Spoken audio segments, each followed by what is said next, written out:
আসসালামু আলাইকুম। সবাইকে স্বাগত জানিয়ে শুরু করছি আমার আজকের রেসিপি। আজকে আপনাদের সাথে শেয়ার করব ট্রেডিশনাল পাটিসাপটা পিঠা তৈরির রেসিপি। আমাদের দাদি নানিরা যেভাবে পাটিসাপটা পিঠা তৈরি করতো ঠিক সেভাবে আজকে রেসিপিটি শেয়ার করছি। আশা করি আপনাদের কাছে রেসিপিটি সহজ এবং ভালো লাগবে। চলুন দেখে নিই পাটিসাপটা পিঠা তৈরি করতে কি কি লাগছে। আমি এখানে একটা মিক্সিং বলে 3 কাপ আতপ চালের গুঁড়ি নিয়ে নিচ্ছি। আমি এই চালের গুঁড়িটা ঘরেই তৈরি করেছি। ঘন্টাখানেক চালটাকে ভিজিয়ে পানিটা ঝরিয়ে ব্লেন্ডারে গুঁড়া করে নিয়েছি।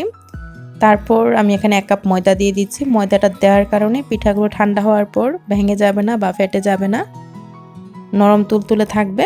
তারপর আমি এখানে পরিমাণ মতো লবণ দিয়ে দিলাম আর দিয়ে দিচ্ছি এখানে আধা কাপ খেজুর গুড়। খেজুর গুড়টাকে আমি লিকুইড করে নিয়েছি। খেজুর গুড়টাকে জ্বালিয়ে তারপর লিকুইড করে নিয়েছি, অবশ্যই ঠান্ডা করে তারপর অ্যাড করতে হবে। তারপর এখানে আমি অল্প অল্প পানি দিচ্ছি আর ব্যাটার তৈরি করে নিব পাটিসাপটা পিঠার জন্য। একবারে বেশি করে পানি দিয়ে ব্যাটারটা তৈরি করছি না, অনেক সময় বেশি করে পানি দিলে হয় কি পানি ব্যাটারটা পাতলা হয়ে যায়, তাই অল্প অল্প পানি দিচ্ছি আর ব্যাটারটা তৈরি করে নিচ্ছি। অবশ্যই খেয়াল রাখতে হবে ব্যাটারটায় যেন কোনো ধরনের লাম্পস না থাকে, তাই এরকম অল্প অল্প পানি দিয়ে ভালো করে ব্যাটারটাকে তৈরি করে নিতে হবে। তো ব্যাটারটা এখনও মনে হচ্ছে একটু ঘন, তাই সামান্য আর কিছু পানি অ্যাড করে তারপর ব্যাটারটা তৈরি করে নিচ্ছি। তো আমার এখানে পাটিসাপটা পিঠার জন্য কিন্তু ব্যাটারটা তৈরি। এই যে দেখুন ঠিক এরকম হবে ঘনত্বটা। আপনাদেরকে আমি দেখিয়ে দিচ্ছি একটা চামচের সাহায্যে ঘনত্বটা কীরকম হবে। এই যে দেখুন, এর চেয়ে বেশি পাতলাও হবে না, আবার এর চেয়ে বেশি ঘনও হবে না, ঠিক এরকমটাই হবে। তো এখানে পাটিসাপটা পিঠার জন্য ব্যাটারটা তৈরি। আমি ঢাকনা দিয়ে ঢেকে রেখে দিচ্ছি আধা ঘন্টার জন্য। আধা ঘন্টায় আমি পাটিসাপটার পিঠার ভিতরের যে পুরটা দিব সেই পুরটা তৈরি করে নিব। তো এটা এক সাইডে রেখে দিলাম। এখন পুর তৈরি করার জন্য আমি খেজুর গুড় নিয়ে নিচ্ছি। এখানে আমি 400 গ্রাম ওজনের একটি পাটালি গুড় নিয়েছি। তো গুড়টাকে এরকম ছোট করে কুচি কুচি করে নিচ্ছি।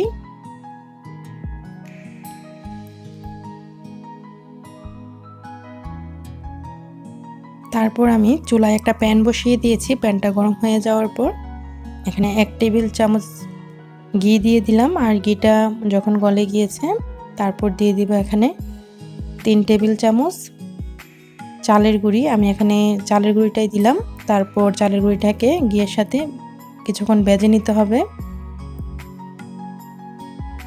যখন এই চালের গুঁড়িটা ভাজা হবে খুব সুন্দর একটা ঘ্রাণ বের হবে। তারপর আমি এখানে দিয়ে দিচ্ছি খেজুর গুড়টা যে আমি কেটে রেখেছিলাম। খেজুর গুড়টা দিয়ে চুলার আঁচটা আমি মিডিয়াম আঁচে রেখে অপেক্ষা করছি গুড়টা গলে যাওয়া পর্যন্ত।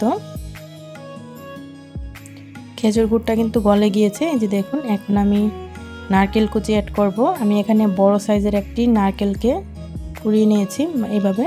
তো নারকেল কুড়ানোটা আমি অ্যাড করে দিলাম।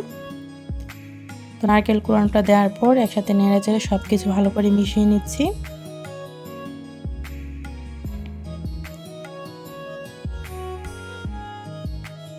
তারপর আমি এখানে আধা চা চামচ দিয়ে দিচ্ছি এলাচের গুঁড়া। খুব সুন্দর একটা ঘ্রাণ আসে। আপনারা চাইলে আস্ত এলাচটাও মুখটা ফাটিয়ে দিতে পারেন। তো এলাচের গুঁড়াটা দেওয়ার পর সব কিছু একসাথে নেড়ে চেড়ে আমি ভিতরের পুরটা পাটিসাপটার জন্য তৈরি করে নিচ্ছি।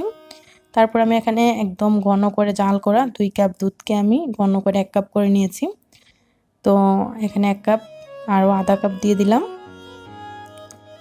তো এখানে প্রায় 1.5 কাপের মতো জাল করা ঘন দুধ দিয়ে দিলাম। দুধটা দেওয়ার পর নেড়ে চেড়ে মিশিয়ে নিচ্ছি আর চুলার আঁচটা এই পর্যায়ে আমি ফুল আঁচে রেখে এই পুরটা তৈরি করে নিচ্ছি। এই যে নারকেল আর খেজুর গুড়ের পুরটা কিন্তু আপনারা যে কোনো পিঠার পুরে তৈরি করে বানাতে পারেন। পুলি পিঠা কিংবা যে কোনো পিঠার পুর যদি আপনারা নারকেল এবং খেজুর গুড় দিয়ে দিতে চান তাহলে ঠিক একইভাবে তৈরি করে নিতে পারেন। তো এইভাবে কিন্তু এই পুরটা তৈরি হয়ে গিয়েছে। কিছুক্ষণ চুলার আঁচটা ফুল আঁচে রেখে আমি পুরটা তৈরি করে নিয়েছি। ঠিক এরকম হবে। ঠান্ডা হওয়ার পর আর একটু শক্ত হবে। তো আমি একটা বাটিতে তুলে নিয়েছি, এটা ঠান্ডা হতে থাকুক। আর এই দিক দিয়ে আমি যে পিঠার জন্য ব্যাটারটা তৈরি করে রেখেছিলাম উপর দিয়ে কিন্তু অনেকটা পানি জমে গিয়েছে। তো এখন উপরের যে পানিটা সেটার সাথে ভালো করে ব্যাটারটাকে মিশিয়ে নিতে হবে। যদি মনে হয় এটা ঘন হয়ে গিয়েছে কিছুক্ষণ রাখার পর তাহলে আপনারা পানি অ্যাড করতে পারেন, তবে আমারটা একদমই ঠিক আছে।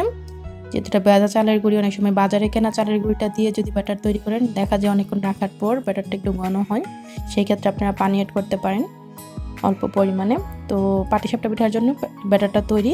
তো আমি চুলায় একটা প্যান বসিয়ে দিয়েছি, প্যানটা গরম হয়ে যাওয়ার পর সামান্য পরিমাণে তেল ব্রাশ করে দিচ্ছি, বেশি পরিমাণে কিন্তু তেল দেওয়া যাবে না, সামান্য পরিমাণে তেলটা ব্রাশ করে দেওয়ার পর চুলার আঁচটা আমি একদম লো আঁচে করে দিয়েছি, প্যানটা মিডিয়াম গরম অবস্থায়। তারপর এখান থেকে আমি ব্যাটার যে তৈরি করে রেখেছিলাম ব্যাটারটা দিয়ে দিলাম, ব্যাটারটা দেওয়ার পর একটু ছড়িয়ে দিয়ে ঢাকনা দিয়ে ঢেকে রেখে দিচ্ছি 1.5 মিনিটের মতো, 1.5 থেকে 2 মিনিটেই হয়ে যাবে। তো 1.5 মিনিট পর আমি এই যে পিঠার জন্য ব্যাটারটা দেওয়ার পর দেখবেন রুটির মতো হয়ে গিয়েছে ঠিক এরকম। তখন যে আমি পুরটা তৈরি করে রেখেছিলাম পুরটা দিয়ে তারপর এভাবে ফুল করে দিচ্ছি, আর এটাকে উল্টিয়ে পাল্টিয়ে 30 সেকেন্ডের মতো ভেজে নিলে কিন্তু এই পাটিসাপটা পিঠাটা তৈরি। তো এই পিঠাটা তৈরি আমি এখন তুলে নিচ্ছি। আর একটা পিঠা আপনাদেরকে দেখাচ্ছি যারা নতুন তাদের সুবিধার জন্য। সামান্য কিছু তেল আবারও ব্রাশ করে দিয়েছি, তারপর ব্যাটারটা দিয়ে দিলাম, ব্যাটারটা দেওয়ার পর এভাবে একটু ছড়িয়ে দিয়ে ঢাকনা দিয়ে ঢেকে রেখে দিচ্ছি 1.5 মিনিটের মতো, 1.5 থেকে 2 মিনিট রাখলেই হবে। তো 1.5 মিনিট পর আমি আবারও এই রুটিটার উপর যে পুরটা তৈরি করে রেখেছিলাম নারকেল আর খেজুর গুড়ের পুরটা দিয়ে দিলাম। পুরটা বেশি করে দিলে পিঠাটা খেতে মজার হয়, তবে আপনারা যেরকম পছন্দ করেন কমিয়ে বাড়িয়ে দিতে পারেন। পুরটা দিয়ে এভাবে ফুল করে নিতে হবে, তারপর এভাবে উল্টিয়ে পাল্টিয়ে 30 থেকে 40 সেকেন্ড ভেজে নিলে কিন্তু প্রত্যেকটা পিঠা তৈরি। 2 মিনিটের মতো লাগে একটি পিঠা তৈরি করতে। তো আমি এভাবে সবগুলো পিঠা তৈরি করে নিয়েছি। একটা পিঠা আপনাদেরকে গরম গরম অবস্থায় দেখাচ্ছি ভিতরটা, এই যে দেখুন। চুলার আঁচটা লো আঁচে করে পিঠাগুলো তৈরি করলে উপরে ছিদ্র হয় না, ঠিক এরকম মসৃণ হয়। আমি চুলার আঁচটা লো আঁচে করে সবগুলো পিঠা তৈরি করে নিয়েছি। আপনারা তো দেখলেনই কত সহজে এই পিঠাগুলো তৈরি করা যায়। একদম আগের দিনের মতো করে আমি এই ট্রেডিশনাল পাটিসাপটার পিঠার রেসিপিটা আপনাদের সাথে শেয়ার করেছি। আশা করি আপনাদের কাছে রেসিপিটি অবশ্যই ভালো লাগবে। চেষ্টা করেছি সহজেই রেসিপিটি শেয়ার করার। রেসিপিটি যদি ভালো লাগে লাইক কমেন্ট শেয়ার দিয়ে সাথেই থাকবেন। রেসিপিটি দেখার জন্য আপনাদের সবাইকে অসংখ্য ধন্যবাদ। সবাই ভালো থাকবেন, আমার জন্য দোয়া করবেন। আল্লাহ হাফিজ।